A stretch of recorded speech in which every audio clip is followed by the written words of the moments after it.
वर्तमान में युवाओं को धर्म के प्रति लगाव कम ही रहता है। युवा शिक्षा प्राप्त कर ऐशो आराम की जिंदगी जीना पसंद करते हैं, मगर विरले ही ऐसे होते हैं जिनके मन में धर्म की ज्योत जलती है, वहीं धर्म के पद पर नंगे पैर अग्रसर हो जाते हैं। ऐसा ही एक युवा जिसमें उच्च शिक्षा प्राप्त की और धर्म की ज्योति के आगे नतमस्तक होकर नंगे पैर मां नर्मदा की संपूर्ण परिक्रमा करने निकल पड़ा और उसने जो हासिल किया वह जुबान से बयान नहीं किया जा सकता।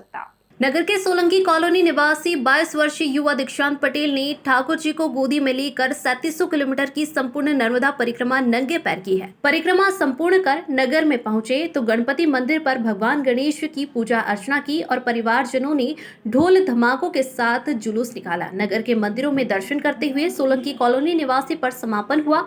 दीक्षांत पटेल ने बताया कि उन्होंने सीए की शिक्षा प्राप्त की है। पिता कोमल पटेल मां नर्मदा के परम भक्त हैं और विगत 30 सालों से नर्मदा तट पर प्रतिदिन सेवा देते हैं। परिवार का वातावरण है, धार्मिक है। इसी से ओतप्रोत होकर दीक्षांत पटेल ने सफलता के मर्म को जानने के लिए ठाकुर जी को अपना गुरु बनाया और मां नर्मदा की परिक्रमा करने लगे। 6 माह की कठिन तपस्या में पैदल चलते हुए 3700 किलोमीटर का सफर तय किया, जिसमें उनके पैरों में कांटे भी चुभे, कंकड़ भी गड़े, धूप और बारिश भी उनके साहस को नहीं डिगा पाई। इस अदम्य साहस के साथ दीक्षांत ने ठाकुर जी को अपनी गोदी से नीचे नहीं उतारा और उन्हें अपना गुरु मानते हुए सीने से लगाकर यह परिक्रमा पूर्ण की। उनके पिता कोमल पटेल ने बताया कि बेटे ने सीए तक कार्य शिक्षा ग्रहण की है और धर्म के प्रति लगाव के कारण उसने मां नर्मदा की परिक्रमा की है। मुझे उस पर गर्व है और आज ऐसा लग रहा है कि मां नर्मदा ही मेरे घर पधारी है। पंडित ओम प्रकाश शर्मा बताते हैं कि नर्मदा में युवाओं में जो धर्म के प्रति दूरी बनी हुई है, यह उनके लिए उदाहरण है। किसी एक की शिक्षा प्राप्त करने वाला युवा धर्म से कितना करीब होकर मां नर्मदा के आंचल में परिक्रमा कर वह सब कुछ अर्जित किया है, कितना आनंद उसे प्राप्त हुआ है, वह अपनी जुबान से बता भी नहीं सकता। आशिक अली की रिपोर्ट। सुबह जाप होते हैं, सुबह विष्णु सहस्त्र नाम होता है हमारे यहाँ, शाम में रामचरितमानस का पाठ होता है। तो माहौल तो घर का शुरू से ही धार्मिक रहा। उसी में माता की कृपा ऐसी रही हम पर कि हमें जीवन में कुछ असफलताएं भी मिली। उन असफलताओं के चलते हम थोड़ा परेशान भी हुए। अब परेशानी के चलते हमें एक मार्गदर्शक की ज़रूरत थी, तो हमने कृष्ण जी को हमारा गुरु बनाया। और हमें ऐसा लगता है कि हमें मैया ने हमारा कृष्ण दिया और हमारे कृष्ण ने हमें मैया के पास ले गया, और सारी जो भी अब हो रहा है ये सब ठाकुर जी की ही देन है। मैं सीए परस्यू कर रहा हूँ, बीकॉम कंप्लीट हूँ मैं, और मैं कॉम्पिटिटिव की तैयारी कर रहा था। उसी के बीच माता की कृपा हुई और मैं इसमें जा पाया। आप कितने एजुकेटेड चार्टर्ड अकाउंटेंट के रूप के पद में आपने शिक्षा ग्रहण की है, फिर उसके बाद ऐसा क्या हुआ कि आपके मन के अंदर बाकायदा धार्मिक भाव आ गया और आपने ये परिक्रमा उठा ली? धार्मिक भाव तो भीतर से आया, वो मतलब उसे हम समझ ही नहीं पाए, आज तक नहीं समझ पाए कि ये कहाँ से आया है। पर हमारा घर का माहौल और हमारे पिताजी का उसमें बहुत रोल रहा। इस पूरी परिक्रमा के अंदर आप नंगे पैर परिक्रमा की? जी जी जी। तो अपने शरीर को इतना कष्ट और परिक्रमा मार्ग के अंदर तमाम कांटे भी मिलते हैं, पत्थर भी मिलते जी हैं, जी जी उबड़ खाबड़ रास्ते भी हैं, जी। ऐसे में आप इस कार्य को कैसे सफल कर पाए? हमें जीवन में जो भी असफलताएं मिली, हमने उनसे बहुत कुछ सीखा। हमें ऐसा मन में लगा कि अगर हम ये नहीं कर पाए तो हम किसी और चीज़ के लिए बने ही होंगे।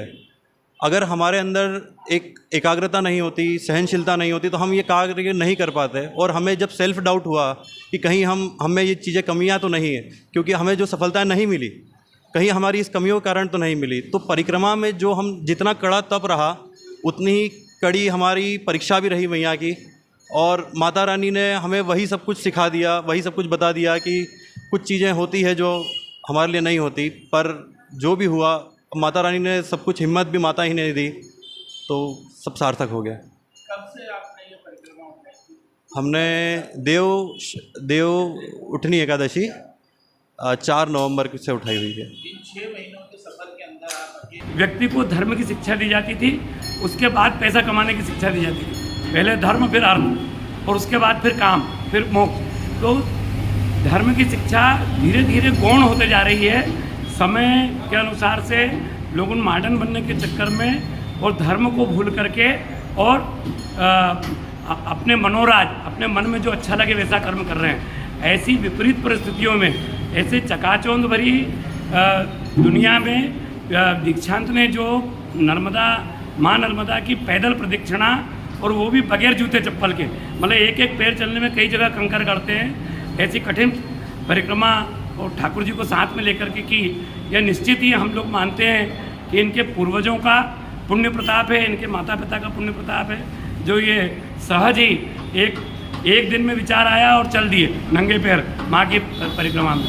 और शास्त्रों में ऐसा लिखा है कि जो पांच तत्वों से शरीर बना है। 3600 मीटर पैदल यात्रा जो करी है नर्मदा की, तो माँ की कृपा है और माँ का आशीर्वाद है कि आज इतना सफल और इतना जीवित के और यहाँ तक सफल हो गया है। और इसमें मुझे बड़ा गर्व है आज माँ नर्मदा की परिक्रमा पूरी कर रहा है। क्या लगता है आज इन्होंने परिक्रमा पूरी की है, बड़ी कठिन परिक्रमा की है, अब आपके घर आए तो कितना कैसा महसूस करते हैं, कैसा लगता है आपको? जैसे लग रहा है कि माँ नर्मदा खुद स्वयं चल गया। अच्छा